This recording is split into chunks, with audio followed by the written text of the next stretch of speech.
Good afternoon. Welcome to episode 9. We're almost at the 10 marker of Sipping Tea with Stacey T. I am Stacey T.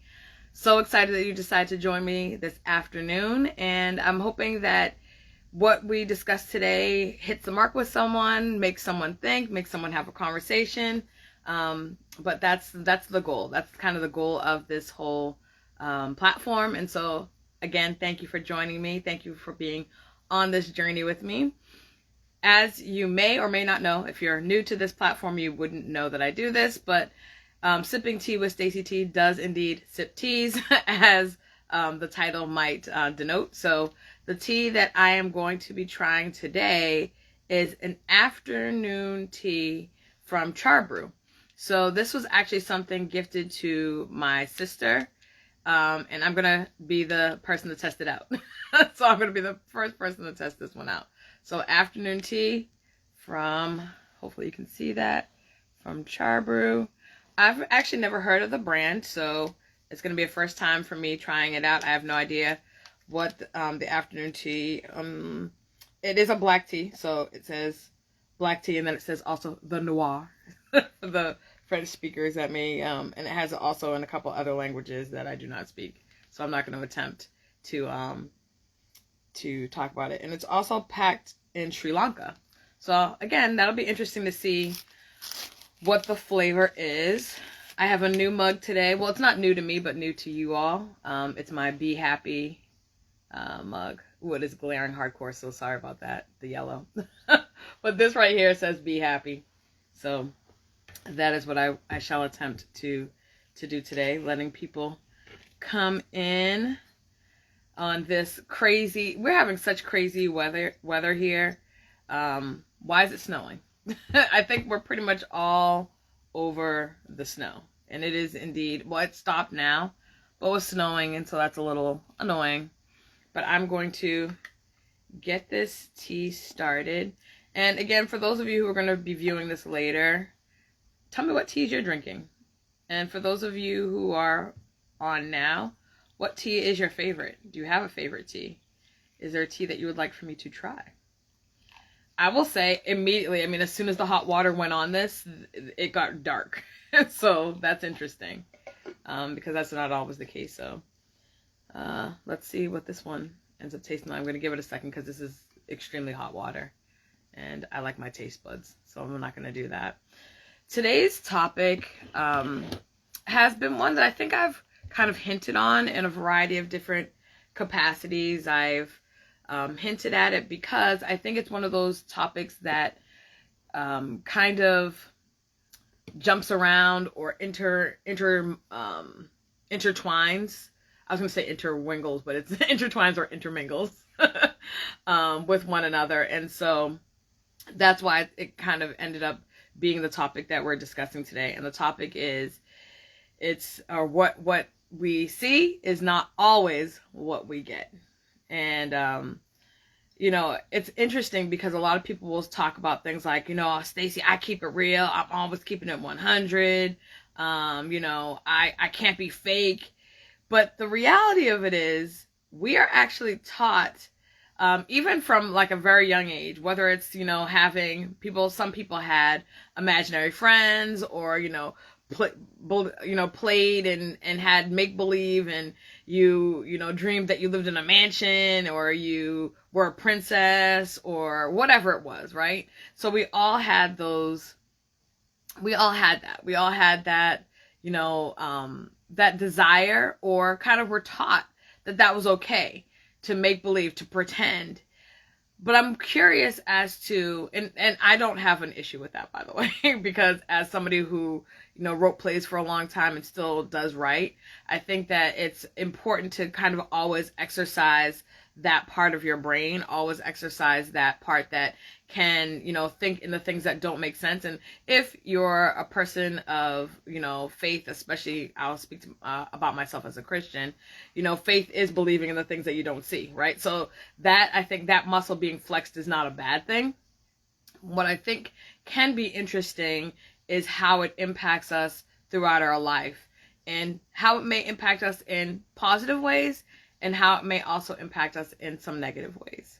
But before I get started, I'm going to try out this tea because it is dark, like very interesting, because it's only been steeping for like literally a couple of seconds. But by touching this mug, it is still really too hot for me to drink. So I'm going to have to let it continue. It's just going to get really, really dark. I don't know if you guys, let me see if I can. So it looks a lot lighter than it actually is. Good afternoon. It looks a lot lighter than it actually is. It's really dark in this mug. So because I have a light kind of casting on me, so it's also casting on it. So we'll see. For those of you who just came in, the tea that I'll be trying is this, oops, upside down, sorry. Afternoon tea by Charbrew. And again, it's a brand that I have not tried before, so I'm really curious what afternoon tea is. It is a black tea. They kind of give that very minimal description on the back, so we shall see. But let's start talking about, what you see is not always what you get. So, as you know, I go back into youth, the young Stacey, and bring you all the way up to present time. When I think about how I grew up, so I grew up in a suburb and definitely was a person that was involved in make-believe. I mean, whether it was playing with my dolls or playing with trucks or making up songs all the time to random stuff or whatever it was, making mud pies in the driveway. It was literally always something, a creative part of yourself, and using that. And again, I don't think that within itself is a bad thing. I think it's actually a positive thing to be able to do that.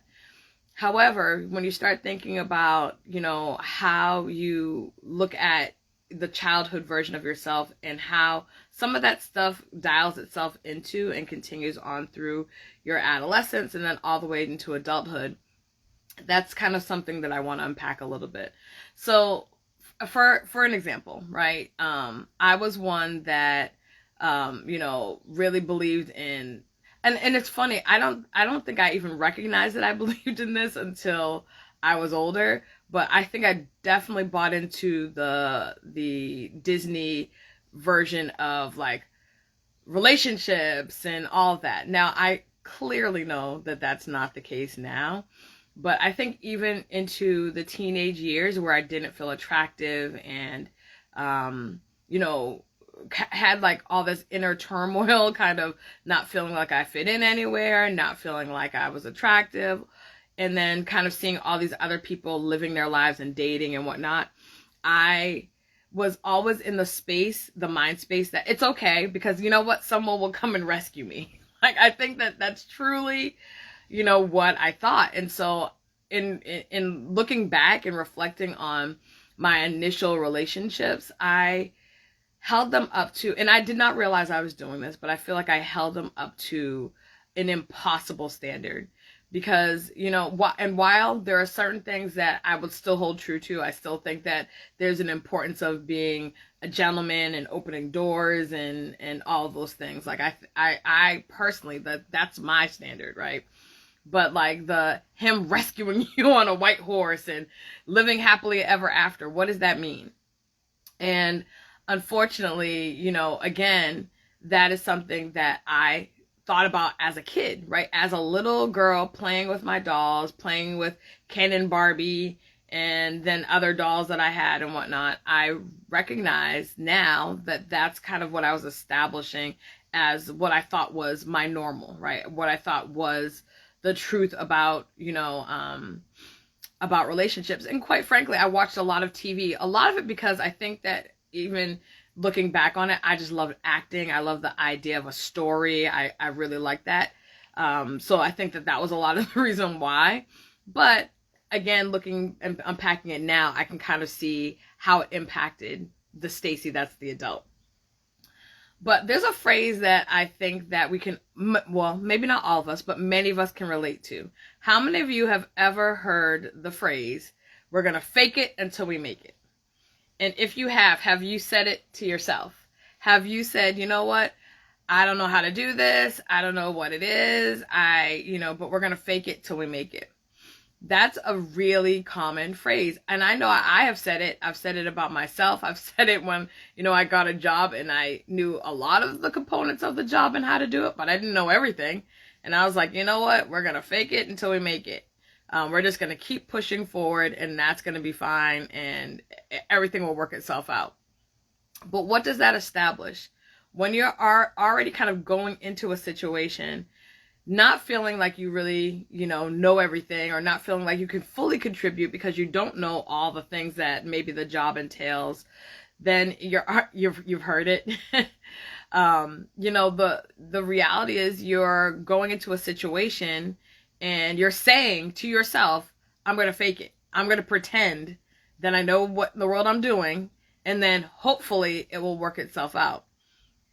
Well, guess what? And as we're talking about, what you see is not always what you get, that's a component in that. And that phrase I used all the way through. That would be like something that and I don't know when I first heard the phrase, to be honest with you, but it was absolutely something that I remember throughout my young years, and definitely throughout my educational, like those, maybe middle school and high school years. Because when I was in high school, middle school was okay with math. I'm not a math person. So for those of you who are math people, congratulations to you. That is not my zhuzh. It is not my thing. And so I remember I had been able to kind of move along, even though I didn't enjoy math and I didn't probably really fully understand it. I could do the math that it was required in maybe middle school. As soon as we got to high school, and, things started to get a little trickier, I was like, okay, I can do algebra. I can get with that. When we got to calculus, I was like, where are the numbers? Why are there letters involved? I don't understand why we're doing this. And I was so, I felt out of my body, because before then I was able to do the things. Even if it didn't fully make sense to me, I was able to push my way through. This was the first time faking it till you make it was not applicable, right? It told on me.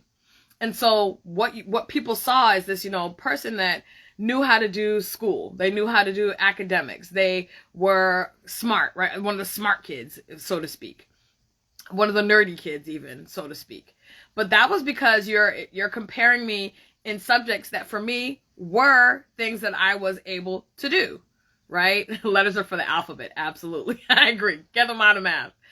But yeah, so I'm in this class now, and I have all these brainiac kids with me that are slicing through all this stuff, and I'm so lost. So lost. But still trying to fake it, right? Because people see me as a smart kid. And so I remember it took me everything. Because there was a class, and when I say I remember the teacher, I had a teacher who would hold an eraser in one hand and write with the other hand. So literally it would be like writing and then erasing almost at the same time. So you weren't able to like really think in the class. You were just trying to write down everything as quickly as possible because she was erasing it right after she wrote it. And I remember that class I was able to kind of skate by. But the next class that was, adding on to all that material, that's where it caught up to me. And I had to ask in the class for understanding. I had to raise my hand. And that was not me. That is not, I was going to figure it out. I'll go home, try to figure it out. And that was not possible at this point. So I asked her in the class a question, and she said to me, I don't understand what the problem is. Just like Nike, do it. And I remember just like sitting there feeling numb. Like, oh my gosh. And so embarrassed. Why? Because what people saw was now not what they were getting. I was so embarrassed. I was so angry because, yeah, it was absolutely me being proud. It was at 100, but I felt like she knocked me in my stomach because I finally laid my pride to the side because it was more important for me to get a good grade. Like, I didn't want to get it to the point where I didn't get a good grade. So I was like, okay, I have to ask this teacher for help. And I don't understand what the problem is. I don't understand what you don't get. I literally, I felt like I melted into the floor. And from that time on, I was like, I'm never asking anybody anything. I don't care if I don't get it. I don't care if I I'm not asking. Because to me, it was so much work. It was so much effort for me to kind of make myself vulnerable in that space. And I think, and the reason why I want to share that particular story, and no, it was not nice at all. And I was heated. I sat in that class fuming. And it was a good thing that my mom worked for the school district. So I was like, I can't act up because I don't want her to get a phone call, right? But I was so hurt because, and mortified. I remember my face feeling hot because I was so embarrassed. But the reason why I want to share that story is a lot of us do that. Now, we're not doing that in math class anymore, but we're going through life sometimes pretending that everything is all good. Why? Because we're taught to do that. One of the phrases that I'm sure everybody has heard is what happens in this house stays in this house, right? And the reality of it is that does sometimes happen, and people live in bondage for the entirety of their lives, right? They don't say anything. If they suffer in silence. And there's a lot of reasons why people do that, right? There's a ton of reasons why people, constantly will say, what happens in this house stays in this house. It could be abuse that's happening in the house. It could be poverty, and people don't want people to know that they're not doing financially well. There's a whole host of reasons why people do it. But the reality is, oftentimes people are saying that, and the reality of what people see on the outside is so different than the lived experience on the inside. And that while I'm talking about the house in that example, that's our lives as well. I think oftentimes, especially as women, we're taught to always act like we have it all together, right? We can look just so. We make sure the kids are all set. We make sure the house is all set. We make sure we do our jobs. If we have jobs outside of the home, if we're inside the home, we make sure everything is just, constantly this symbol of perfection that, quite frankly, is going to make people nuts, right? Because no one is perfect. The only one was Jesus, and none of us are him, right? And so, but the reality is we're taught to be like that. And there's a measure of that that's not horrible, right? Because we were taught to have a specific appearance. So don't go out of the house looking crazy because it brings back, but the funny thing is because it made them look bad, right? Yeah, I just like that saying too. To this day, and I've written a couple of plays that actually talked about my distaste or dislike for that saying. Because a fantasy world, that's so true. I think that a lot of times people, and by the way, that saying is generational. Like, that's not a new saying that just happened with our generation or the generation that follows me. It literally has been a saying that people have done for so long. And a lot of it back then, I think, especially if you're going back into slave times in this country, a lot of it was protection because they didn't want somebody saying too much, right? Because, a lot of the masters thought the slaves were stupid, but they had their own way of communicating, whether it was through braiding. I'm sure you guys know that braiding was not just braiding for hair. It was directions on which way to go. And if you were going to escape, it was messages that were hidden in the braids. People also hid, grains of rice in their braids and seeds in their braids so that if they needed to, they could escape and they could have ways to, grow a harvest again. So there was a lot that went into just even braids, which is amazing, right?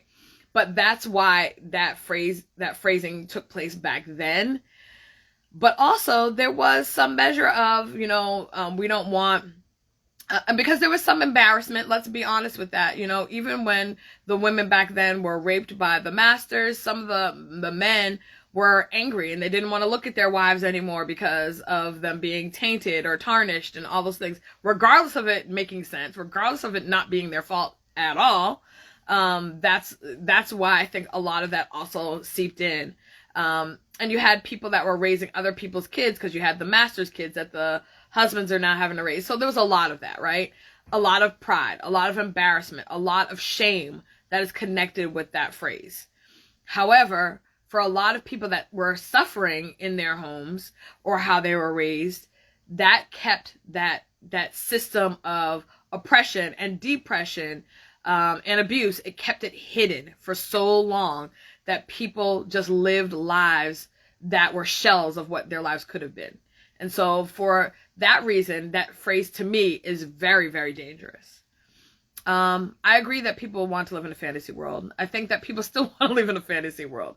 And if I'm being entirely honest, there are days that I wish I could escape the reality that is the reality, right? Like, I wish I could wave a wand and like everything would be perfect. Everybody would be healed and healthy. And, you know, I could work in the job of my dreams or just have money and be able to do charity work on the side. Like, there's a part of, I think, most people that has that, I wish that I could wave a wand and things would just be easier. I think that that's common, but we don't live in that fantasy world. I told myself I will break the generational curse, and you should. I think that that's hard. You know, a lot of times people that want to be generational curse breakers, they get the bad end of the stick.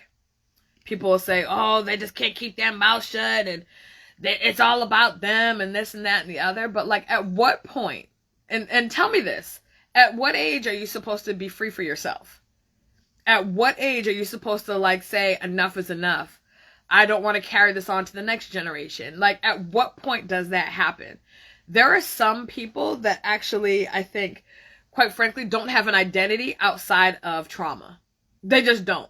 They don't have any identity. They don't know who they would be outside of being mean or being nasty or treating people poorly, right? I think that there are some people, if I'm going to be entirely honest, don't know who they would be outside of that. So when I say, you know, what you see is not always what you get, that's a reality. You know, the reality for them is they don't know who would they be? They don't know who they would be outside of that reality, that consistent thing that they've held on to for so long. It's a very true thing, and it's a sad thing. But one of the things that for me is so important is recognizing that I can't control how people view me, how people, you know, what people think about me. I can't control any of that. You know, the only thing I can control is how I'm living my life, what I allow for my life, what I allow to happen in my life, who I allow in my life, right? I can only, basically anything that concerns me, I can control, but I can't control the external things. Hurt people do hurt people. I'm going to try this now because I think it's actually tolerable temperature-wise. Let's see.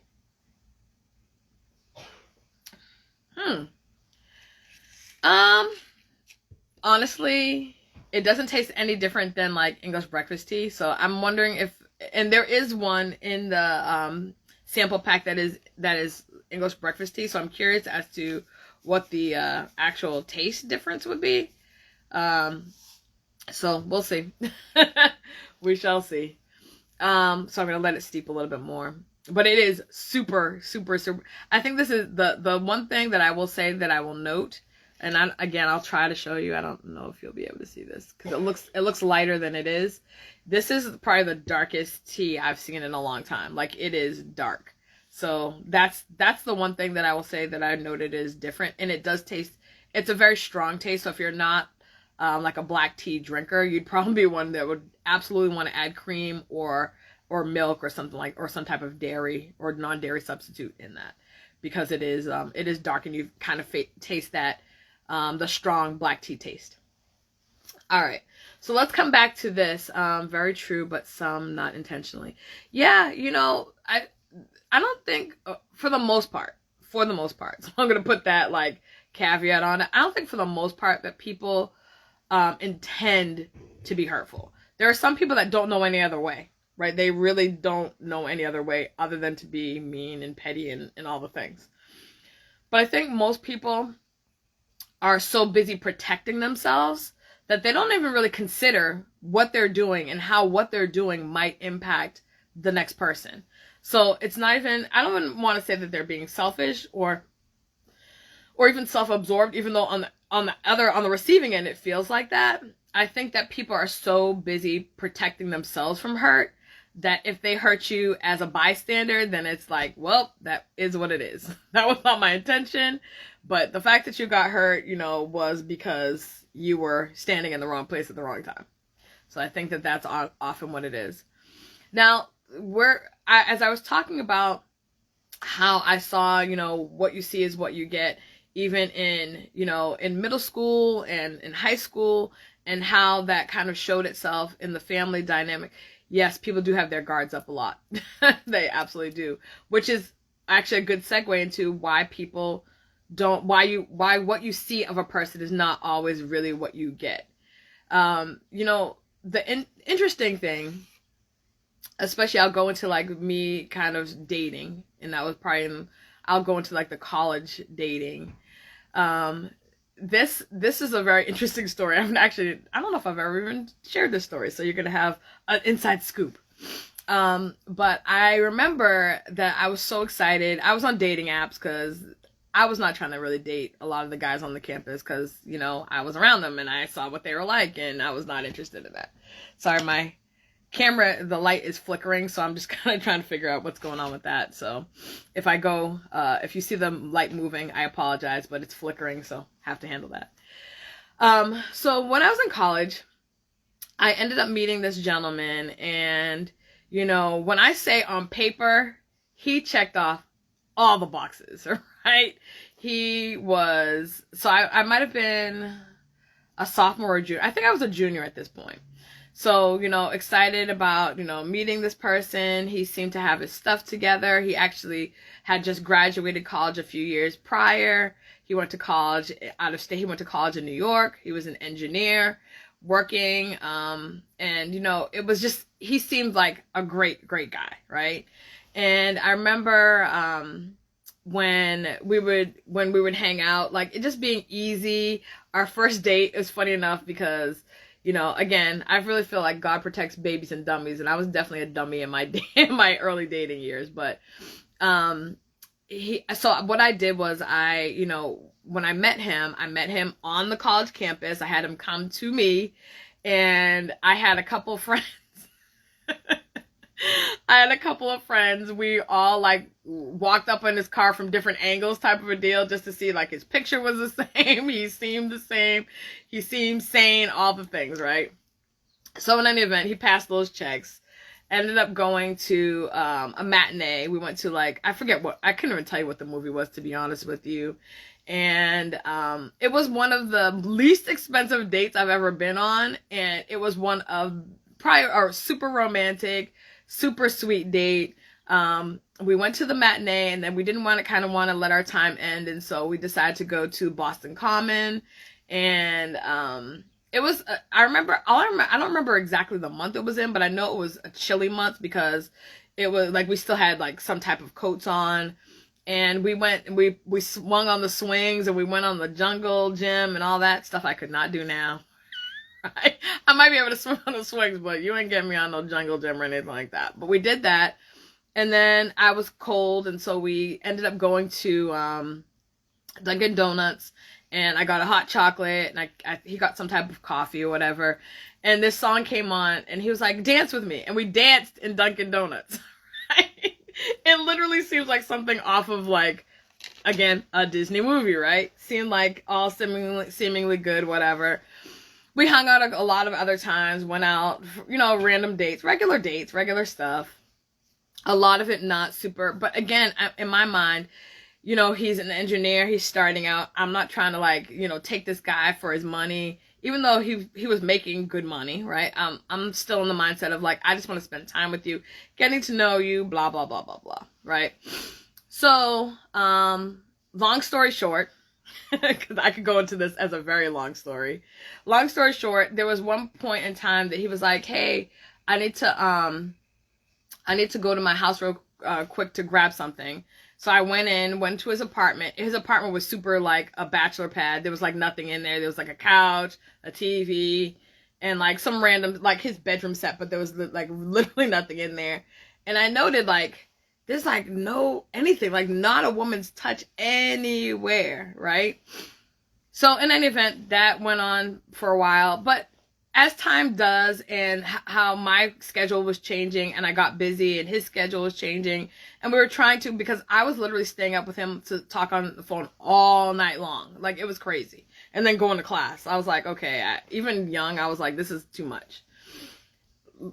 The funny thing is, in the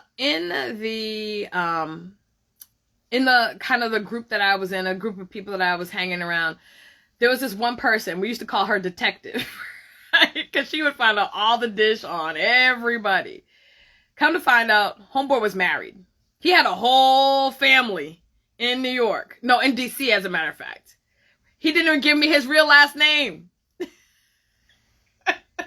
But she ended up finding out all this information about him. And that's how I found out that homeboy was indeed married. And I was clearly done. Glad nothing happened anyways. So there was nothing of... But like, dude, this is why... I mean, on paper, checked all the boxes. He didn't have... I mean, and I was like... I'm not an idiot, so I'm like looking... Especially when I went to his place finally for the first time. I'm like looking for pictures and... You know, looking at receipts, and I see he had some bills on there, so when he went to the bathroom, look at that type of stuff.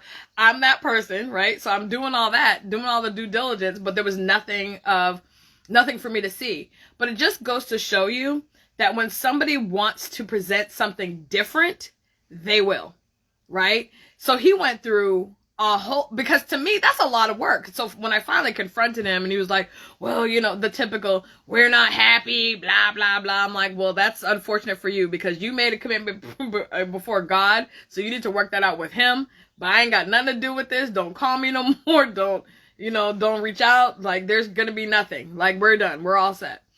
But it just is amazing to me that people will literally show you this whole fantasy, right? And I think part of that, when looking back on that, you know, the devil knows what you want at your heart, right? What your heart, especially if you spoke it out. He doesn't know what's literally in your head unless you speak it out. And I used to always like, oh man, he's like the fantasy guy and da-da-da-da-da. And, you know, I'm that person that has wanted to be married and have the wedding and the whole bit, right? And so for me, I'm like, yes, check, check, check, check, check. But I should have flipped the paper over. So on the other side was foolishness, lies, deceit, and all that, right? So it's just unfortunate that, you know, they sure will. They sure will, Selena. It is, honestly, it's crazy to me. It is crazy to me to go through that much effort to be something different than you are. Be who you are. Because that, like, the amount of work that he had to have gone through to hide stuff from me. And I'm thinking, like, he spent all the time with me. So, like, how is your wife getting any time? And maybe she was cool with it. Maybe she was like, I don't want to deal with him either. I have no idea what their situation was. But he had kids. Like, kids. Like a family. It wasn't just that he was married. He had a family situation. So the reality of it is, you know, you have to, and I don't say this to, you know, make, if you're single to get your guards up, but what I say is you have to really, really, really get behind this, right? Behind the facade, behind the presentation, because people will send a representative. Hardcore. They'll send a representative. Everything that you want to be. And I mentioned this on, you know, on the last, the last episode, that, you know, when I went on online dating, I had to be really intentional. And I didn't even then, when this guy met me, Ben is his name. Any Bens, avoid them. But, you know, the reality of it is when I met him, I hadn't told him like all of my business because I didn't want him to morph into what it was I was saying that I wanted. I did say what my values were. So again, he used that kind of against me, obviously. But, you know, you want to be really mindful about protecting what it is, you know, who you are. And recognizing that there are people that will present themselves in your life and they're not what they claim to be. And they will try to tempt you to not be who you are. And that's really, really, really important to guard that, to protect that, to have a standard and say, this is what my standard is, and that's that. There are going to be times where that is hard. And there are going to be times where it feels like you're losing out because you've set a standard and you're living by that. And I'm not going to say that that feels good because I've been there, done that, bought the t-shirt, right? Tell the truth from the start. No one does have time for it, but clearly he did. Clearly he did. And he's not the only, I mean, literally, I can't tell you how many times one of the biggest things for me, and has always been in dating, whether it's been online, in person, whatever, or through a friend, has been my relationship with God is important to me. It is a standard that I will not flex on. It is not something that I want to even navigate. If you have a different faith, God bless you. I'm not interested. And it's not that I'm saying people can't believe what they believe, because I'm not here to say that. What I am here to say is I know what matches with me and what does not match with me. There are some things I'm willing to flex on. If you're a smoker, can't mess with you. Sorry. It has nothing to do with you as a person. You may be a lovely person. I'm not willing to be with a smoker. I'm not interested in that, right? So the reality of it is what is the reasoning? The reasoning is health-wise, but also like, why? Like, why are you attached to that? Why is that something that you need? And it's a danger to your health. And as a secondhand smoker is worse than first. They get a filter, we don't. So, the reality of it is, and it's funny because I got, somebody was telling me this morning, maybe I should do a new episode on addiction, which I will. Because I think it's an important topic to cover.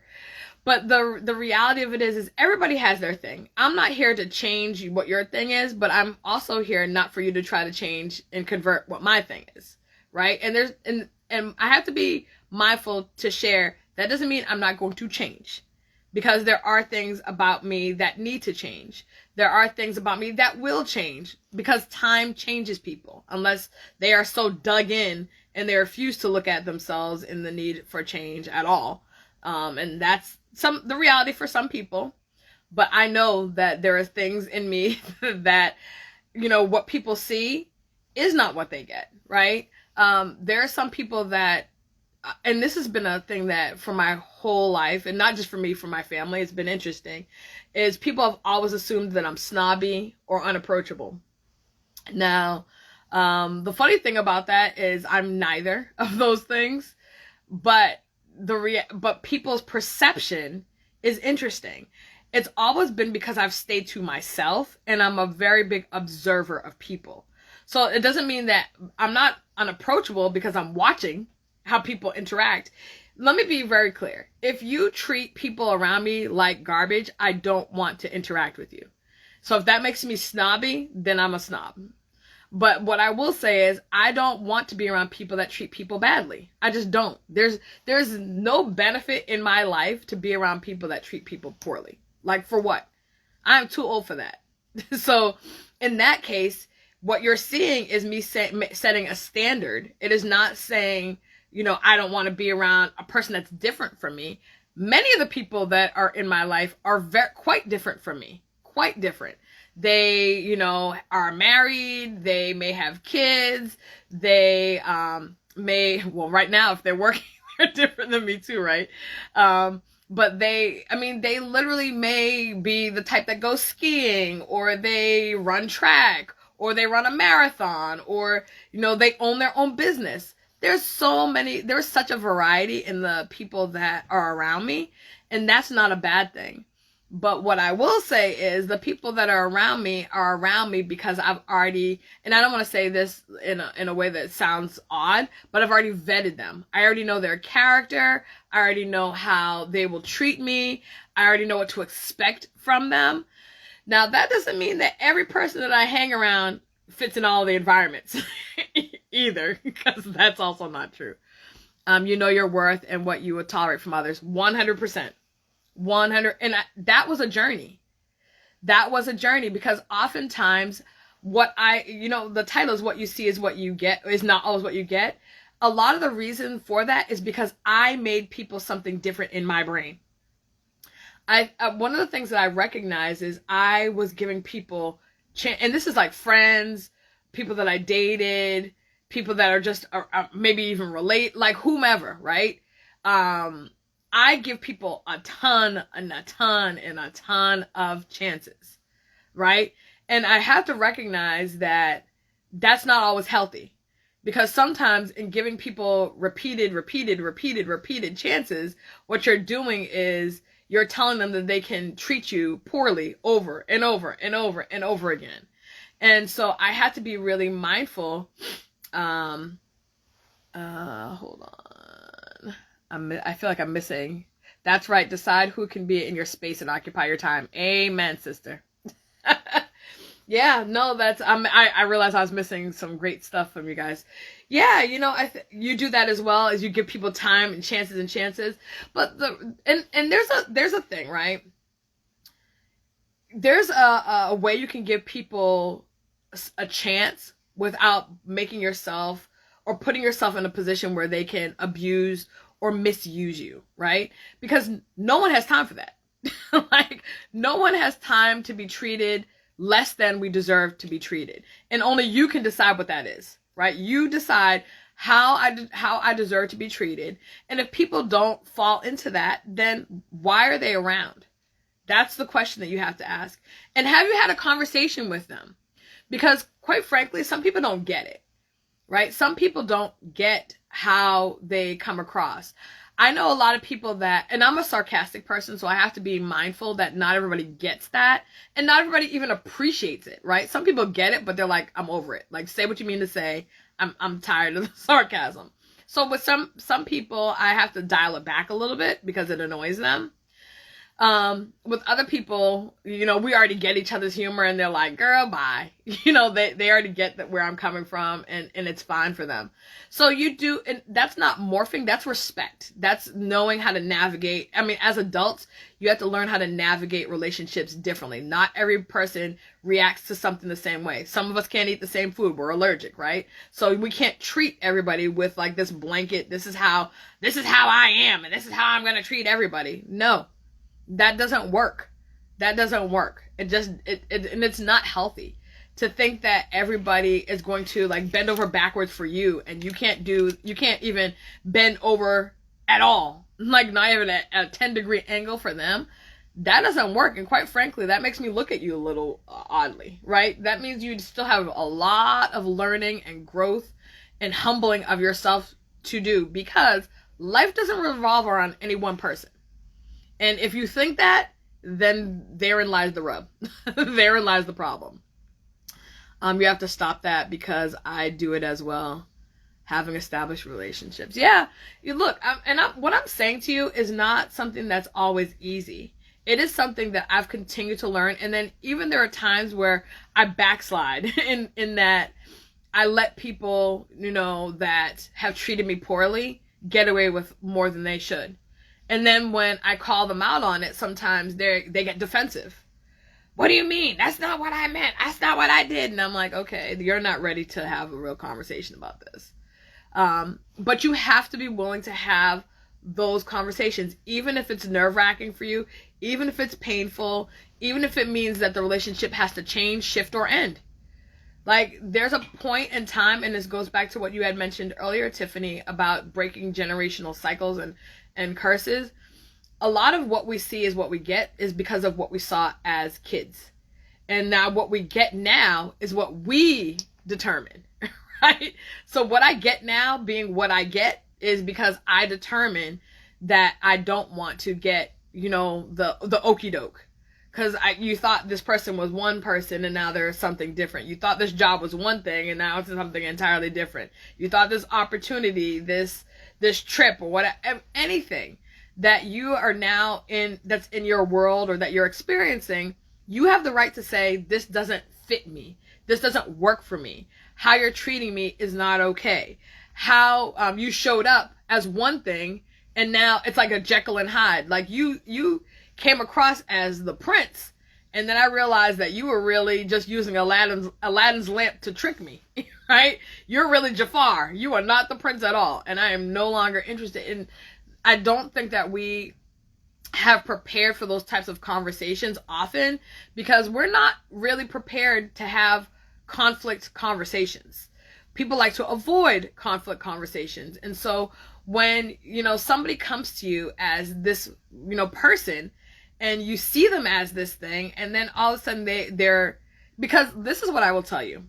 People can only hold up a fake image for so long, right? After that, it becomes exhausting. So they're like, well, I got them in, you know, and whether it's a boyfriend or whether it's, you know, the person that was supposed to be your good friend, right? Whomever that is, they can only be fake for so long. At some point, the real them is going to seep on out. And then now you're confronted with, wait a minute, that's not at all who I thought I was friends with. That's not at all who I thought I was in a relationship with. Now what do I do with this?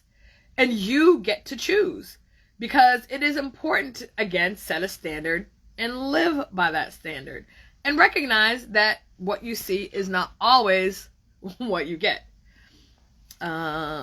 Yes, that's right. What you just said happens to me. They get away with so much. But this is the thing, and I will tell you, this is a lesson I have learned and still continue to learn. We allow it. So really, you know, and this is the thing, I want you to think about this. In the situations that where people get away with a lot, is it because in your mind's eye, you had made them better than they are and how they act? Because people show you often who they are. I think often we want to believe that they can be better and that at their heart they are better. But if they haven't shown you anything different than who they are, then believe them. Like, they've already showed you, this is the person that I am, deal with it. And we can either deal with it or say, that doesn't work for me. Sorry. I can't deal with that. So yeah, maybe you fake it till you make it with other people, but keep that over there, because that does not work for me. That does not add any value to my life. And for me, that's an important thing now. Do the people around me add value, or do they add stress to my life? Because let me tell you, I don't need any stress makers. I can do that on my own if I wanted to, and I don't, right? I don't want stress around me. I don't want to be thinking about stress. I mean, everybody that has a life and is still breathing has stress. Whether you manage it well or not, there are stressful situations that come upon us at any waking moment, right? I don't welcome it. Like, I'm not going to say, oh, you look stressful. Come on, be my friend. Let's hang out. No, thank you. No, ma'am, no ham, no thank you. I'm all set. Don't want it. Not interested in the slightest. But again, it took me a while to get to that. It applies to family members as well. And it can. You have to recognize that people that are in your family and friends that are family that you've also chosen, those people know you well, right? So, or they should know you well, right? And so because of that, because of the nature of that, they can also hurt you in a graver way than a random stranger on the street, right? I've had people scream at me the N-word, and while that was maddening in the moment, people that are closer to me that disregard how I feel or minimize what I'm saying, those are more painful occurrences than that random person screaming at me across the street. Those are, you know, because for me, I think one of my, I don't know if you guys have heard of the love languages or whatever. One of my love languages is words of affirmation. I need to hear how people feel that are in my circle, right? I don't need for them to necessarily do things for me. That's nice. Don't get me wrong. You know, I love a good gift, so that's lovely. But like hearing how they feel, hearing how I've impacted them, hearing, you know, positive things that they think about me is so important to me. So that type of thing, when you're in a situation where people that are close to you are not giving you that, but they're damaging how you see yourself, or they're minimizing that it's important, right? Because everybody, even when you go into the whole love languages thing, everybody has different ones. So for them, they may not even recognize that you hearing how they feel is important. They're like, well, I show you, so you should know. I'm like, no, that's how you display it. That's not how I display it, right? And so you have, just like I would have to learn what is important to them and subscribe to doing those things for friends and for loved ones. That's the same thing. You have to have the ability to share with people what does not work for you. And for me, showing up fake doesn't work for me. Bringing a representative and then pulling the okie doke, and now I'm like, oh, do I want to be this person's friend? Do I want to spend time with them? And the funny thing is, I don't have to. right? I don't have to. You don't have to. You're not obligated to spend time with people that are fake with you. You're not obligated to spend any of your time as an adult person coddling or making it okay for people to treat you like trash. You don't have to do that, right? And so, when I think about, what you see is not always what you get, it isn't. But what they're going to get is what I am seeing, right? So that means I'm going to necessarily call them out if I feel like I need to call them out, or call them in, because, calling them in, sometimes people don't, again, they're not aware. They're not aware of how they are coming across. They're not aware in areas that they may hurt you or offend you or nobody's ever called them out on their toxic mess. I had students when I was teaching, right? And I had this one student in particular that said to me, Miss Stacey, nobody's ever told me no. And I said, well, welcome to the first day of the rest of your life, because I'm going to say it to you, and I'm going to say it to you in a few languages. And I did. I was like, no, nein, nicht, yet. It's not happening. And they just looked at me in shock, because they had never in their lives been told no. And I was like, and it shows. I can tell that your parents let you run like ragged. But I'm not the one. You're not doing that in here. Whatever you do at your house is your business and their business. What you do here, I'm not having this foolishness. So you have to set the tone, because it's your life. If it's what, they, in their space, in that relationship, they can navigate what they want or not want. You can do the same thing. If it doesn't work for me, if it makes me feel badly about myself, if it makes me angry, or if it impacts my emotions and it takes me 2 days to feel back normal, I'm not doing that mess. I'm just not doing that. So you can do that fake mess over there, but don't bring that over here. Because literally, I'm working always on making sure that what people see is who I am. There are times that I slip up. This morning, I was like, blah, right? And then I had to apologize for that blah, because it was more about me working through something than it was the other person. So you have to recognize, there are areas that you have to continue to grow. You have to be willing to admit when you're wrong, or, see things from another person's perspective. I think we spend so much time with ourselves that we don't necessarily ever look to see how what we do can impact someone else. And if you're not willing to grow, check yourself, right? Because I'm like, man, am I showing up as Stacey, or am I sending the Stacey that people expect? When I was in politics, let me tell you, it was absolutely it was me, but it was a toned down version of me, because they didn't want all of Stacey. Let's be abundantly clear. And I had to, be mindful of who I was around, what I was doing when I was out. Not that I've ever not done that, because I was raised that way anyways. But it was like this heightened sense of, okay, don't go outside, with sweatpants on, because somebody could be taking a picture of you. And I'm like, man, do I need to put on makeup to go take out my trash? This is crazy. But the reality of it is I was on a heightened sense of people pleasing the community, making sure I was always just so. And that is exhausting. That is exhausting. Period and point blank. Teach people how to treat you. You do. Absolutely. No, and yes, you're right. We all are learning this. This is not a beating up session. This is a moment where we have to look at, are we allowing representatives, so these people that are fake and they're not being their true selves, are we deserving what we get then in those situations? Because we have seen that they've treated us less than we deserve. We've seen that they subscribe to something that we don't.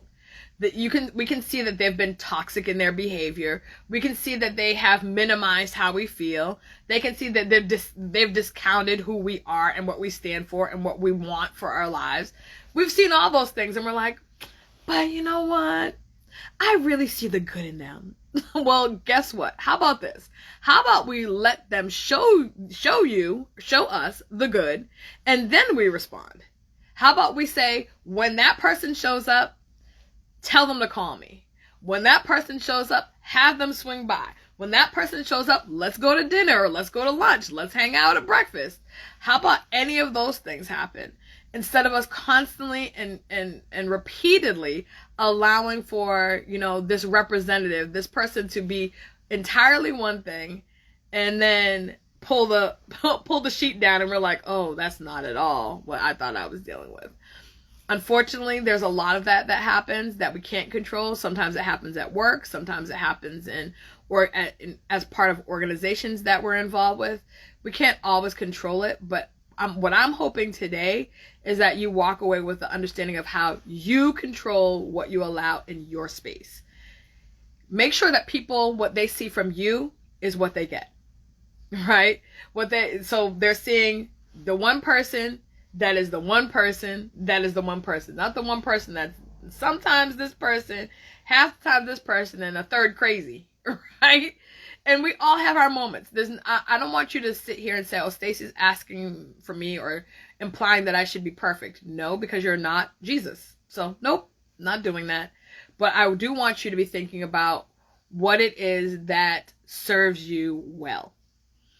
And what serves you well is being around people that are genuine and making sure that they get that as well.